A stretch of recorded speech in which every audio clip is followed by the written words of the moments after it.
바보 아니야? 이런 걸 믿고 빠져?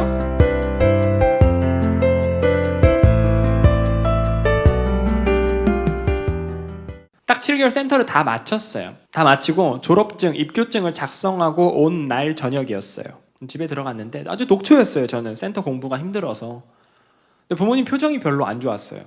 제 방에 딱 들어오시더니 문을 잠그시더라고요. 아버지, 어머니, 동생이 딱 앉았어요. 저는 부모님이 새까맣게 모르실 거라고 생각했었어요. 근데 아버지가 딱 첫 마디가 강림이 신천지 다녀왔지 그러셨는데 제가 어떻게 반응했을까요? 아니요? 그럼 바로 더듬어서 제 휴대폰부터 찾았어요. 왜 아이가 이런 반응을 보이냐면 특히 젊은 청년 학생, 자녀가 있는 부모님분들을 잘 들어주셔야 돼요. 요즘 신천지가 청년전도에 열을 올리고 있으니까 신천지는 가족들한테 들키는 즉시 신천지로 연락을 보내도록 훈련이 되어 있어요. 왜 그런 훈련을 시키느냐? 자, 정상적인 부모라면, 정상적인 교역자라면 내 자녀 혹은 자녀 입장에서도 부모가 신천지 빠진 거 알면 그냥 둘까요? 설득을 시도해요.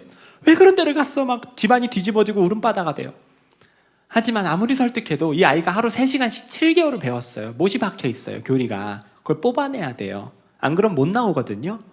그럼 데리고 어딜 가요? 교회로 와요. 목사님 도와주세요. 만약에 목사님이 얘만 데리고 한 6개월 이상 치료를 한다. 그러면 치료가 돼요. 그런 사례가 가끔 있었어요. 근데 문제는 대부분의 목사님이 얼마나 바빠요. 성도도 수백인데 목사님은 한 분인 경우도 많아요.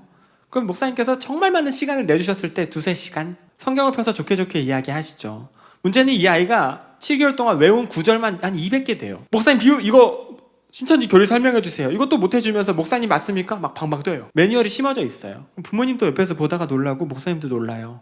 이런 애가 아니었으니까. 어떻게 대처가 안 돼요. 이거는 목사님이 신학적 능력이 부족해서가 절대로 아니라 신천지가 너무 많은 양의 헛소리를 너무 오랜 기간 동안 심어놔서 그래요. 이거는 아예 이 사람들을 치료하는 일을 전담하는 전문가들한테 따로 맡겨야 되는 일인 거예요. 이단 상담소.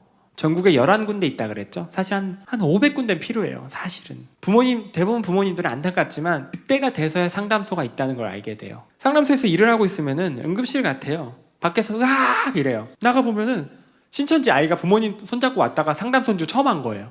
자기가 상담소 온 걸 알게 된 거예요. 너무 놀래가지고 안 들어오려고 울고 불고, 부모님은 막 도와주세요 막 문 발로 차고, 저희는 막 가서 다독이고 설득하고. 상담사분들 테러도 많이 당해요. 막 계란 맞고 자동차 긁어놓고 협박 편지 오고. 이분들이 왜 이런 일을 할까요? 신천지 출신들이에요. 다.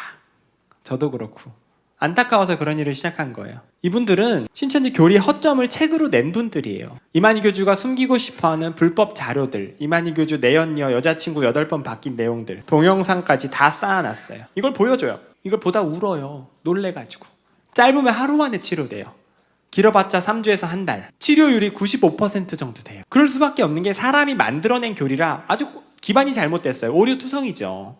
그 전문가가 알려주면은 이게 사기인지 금방 알아요. 좋은 일이죠. 그 수백 명이 지금까지 상담소에서 치료받고 교회로 돌아갔어요. 모교회로.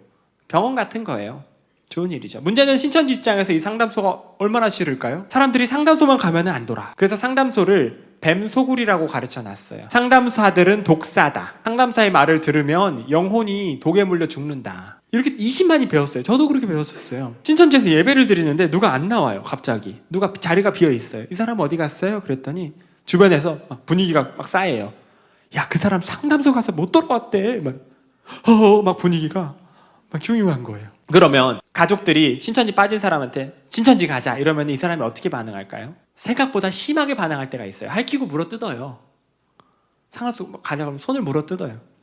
놀래가지고. 그런 일이 벌어지면 안 되는데 엄마도 다치고 애도 다치기도 해요. 상담소 운전해서 가고 있는데 문을 열고 굴러떨어져서 도망쳐요. 차에서. 그런 일이 벌어지면 안 되죠. 근데 벌어져요. 부모는 애를 살려야 되니까 데려가고, 애들뿐만이 아니라 어른들도 아이가 알았다? 청년들, 자녀들이 다 자란 자녀들이 알았다? 그럼 어머니가 집을 나가기도 해요. 그런 일들이 벌어져요. 그걸 막 그 찢어지고 피나고 이러기까지 해요. 그 사진들 있죠. 피난 사진들. 그걸 신천지에서 이렇게 만들어서 쫙 붙여서 교육해요. 상담소의 진실. 봐라. 이렇게 무서운 곳이다, 상담소가. 부모들을 사주해서 아이들 신천지 그만둘 때까지 괴롭히게 하는 납치, 감금, 폭행의 집단이다. 그 상담사분들 월급도 제대로 못 받는데 신천지 살리겠다고 그 일 하시는 거거든요. 테러 당해가면서. 그게 통해요. 그 상담소를 향한 그 증오와 오해와 공포의 그 골이 너무 깊은 거예요. 그 사람들을 모아놓고 신천지에서, 여러분 왜 비밀로 하고 신천지에서 공부하라고 하는 줄 압니까? 왜 떳떳하지 못한 줄 압니까? 상담소 때문에 그래요. 여러분들 보호하려고. 혹시 교회와 가족이 알면 상담소 끌려가니까 얼마나 무서운 곳인데요. 여러분 보호하려고 그러는 거예요.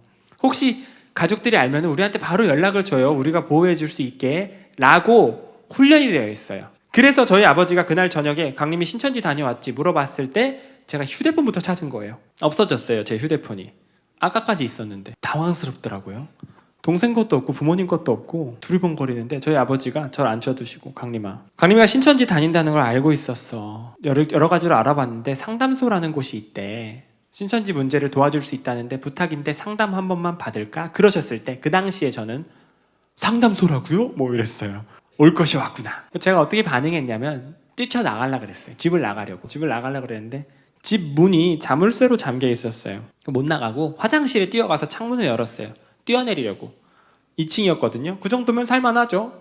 딱 열었는데 쇠창살이 용접이 되어 있었어요. 없던 거예요. 이거는 경험한 사람만 알아요. 이거는 소름이 착 돋아요. 이상하다 이런 기분이 들어요. 이게 왜 있어? 그러면은 얌전한 척을 해요. 얌전. 언제 도망치려고요? 주무실 때. 자는 척을 해요. 실눈을 뜨고. 근데 부모님이랑 제 동생이 제 방에 와서 자는 거예요. 3시간 단위로 불침번을 서면서 저희 아버지는 문 앞에 가로로 누워서 주무세요. 도망을 못 쳤어요. 다음날 아침에 직장 가신 사이 도망쳐야겠다. 왜 이 사람이 이렇게 버티냐면 신천지에서 배웠어요. 이런 일이 발생하시 너가 버텨야 가족이 산다. 제가 어떻게든 휴대폰이라도 발견해서 신천지 연락을 보내면은 그걸 구조 신호로 알고 경찰 대동하고 들이닥치거든요. 아이를 데리고 가버려요. 전화선도 끊어져 있고 제가 막 버틴 거예요. 근데 직장도 안 가세요. 보니까 직장을 그만두셨어요. 두 분 다. 제 동생은 대학교 졸업 시험이 있었는데 그걸 포기했어요.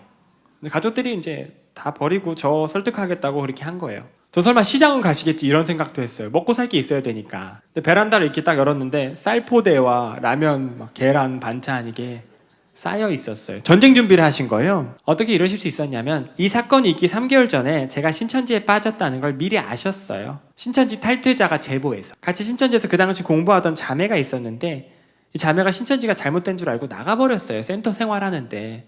그 당시 신천지 분위기는 어땠을까요? 나가면 지옥이죠? 막 울음바다였어요. 자매를 잃어버렸으니까 막 영상편지 보내고 난리도 아니었어요. 자매가 알고 보니까 상담소에 와서 치료를 받았대요.